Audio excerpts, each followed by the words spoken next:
નમસ્કાર મિત્રો, સ્વાગત છે તમારું યુનિવર્સિટી એજ્યુકેશન યુટ્યુબ ચેનલમાં। આજે આપણે આ વિડીયોમાં એક મહત્ત્વની યોજના વિશે વાત કરવાના છીએ, જે અનુસૂચિત જાતિ અને સામાન્ય જાતિના સભાસદ પશુપાલકોને પશુના વિયાણ બાદ દાણ ખરીદી પર સહાય મેળવવા માટેના યોજનાના ઓનલાઈન ફોર્મ ભરવા વિશેની માહિતી વિશે વાત કરવાના છીએ। તો ચાલો શરૂ કરીએ। ગૂગલ પર આઈ ખેડૂત પશુપાલન યોજના સર્ચ કરતાં જ ડિસ્પ્લે થતી બીજા નંબરની વેબસાઇટ ઉપર ક્લિક કરવાનું રહેશે, જેના પર ક્લિક કરતાં આવા પ્રકારનું વિન્ડો ઓપન થશે, જેમાં તમારે બીજા નંબરની યોજના જેમાં પશુપાલનની યોજનાઓ વિગતો માટે અહીં ક્લિક કરો પર ક્લિક કરવાનું રહેશે। પશુપાલનની યોજનાઓ પર ક્લિક કરતાં તમને એક નવું વિન્ડો જોવા મળશે, જે કોઈક આ પ્રમાણે હશે। જો તમે અનુસૂચિત જાતિના હોવ તો પહેલા નંબર અને ઓબીસી અથવા અસામાન્ય જાતિના હો તો બીજા નંબરની અરજી પર અરજી કરો પર ક્લિક કરવાનું રહેશે।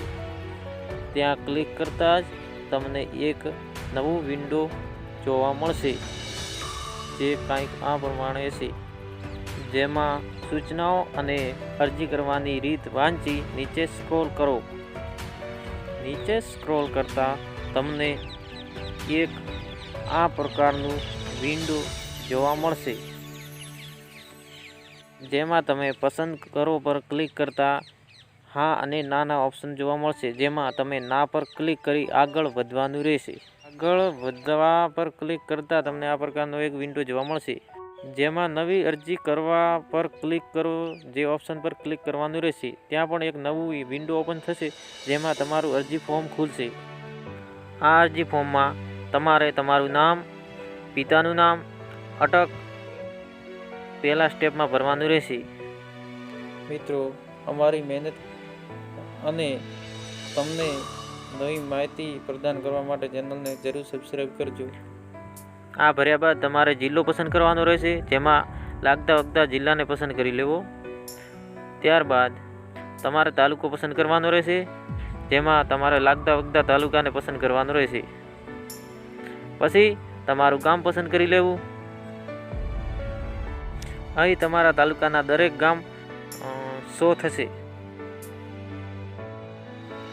ગામ પસંદ કર્યા પછી તમારું સરનામું ફિલઅપ કરી દેવું। સરનામું ફિલઅપ કર્યા પછી પિનકોડમાં તમારો પિનકોડ એન્ટર કરી લેવો।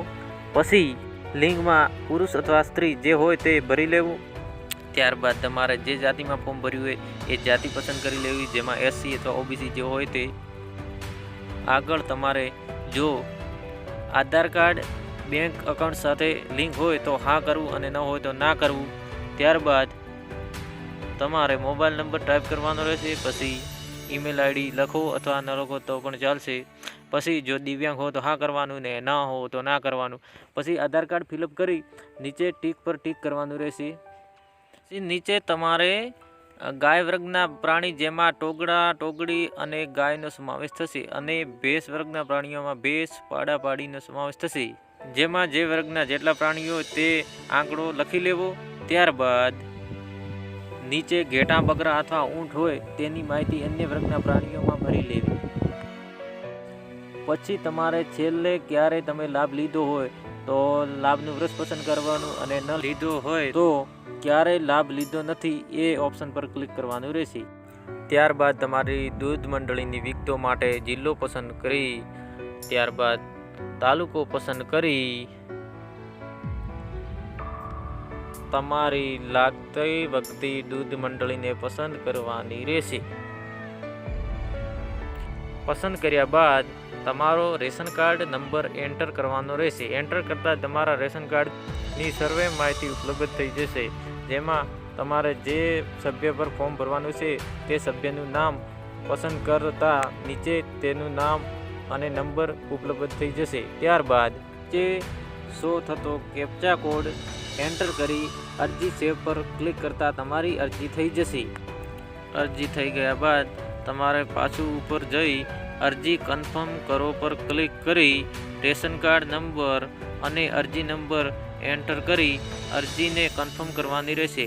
કન્ફર્મ કર્યા બાદ અરજી પ્રિન્ટ કરો પર ક્લિક કરી અરજી નંબર અને રેશન કાર્ડ નંબર એન્ટર કરી પ્રિન્ટ કરો પર ક્લિક કરી PDF ડાઉનલોડ કરી લેવી.